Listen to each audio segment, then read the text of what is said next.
Men uchun bugun juda ham quvonchli kun bo'ldi. Prezidentimizning eng chekka qishloq Berugiy tumanida Qoraqalpog'istonning eng chekka qishlog'idagi qishloq ayolini, xizmat pillakashlarimizni mana shu O'zbekistonda xizmat ko'rsatgan unvoni bilan taqdirlanganda men juda ham xursandman.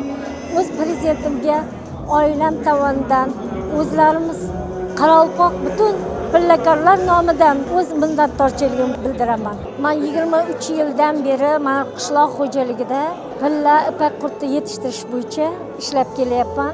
Men niyat qildim.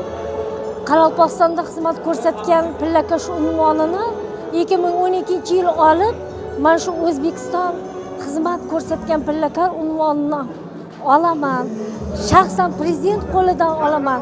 Mana shuga xizmat qilib ishlayman. Biz pillani oilaviy 15 korobka, ya'ni 900 kilogramm reja hisobida planimizni 1 tonna 100 qilib, ortig'i bilan oilamiz bilan birgalikda pilla yetishtirib beramiz. Elimiz tinch, yurtimiz musaffo, osmonimiz musaffo, mahallamiz obod, oilalarimiz baxt va saodat bo'lsin. Prezidentimga yurtboshim omon bo'lsin. O'z minnatdorchiligimni bildiraman.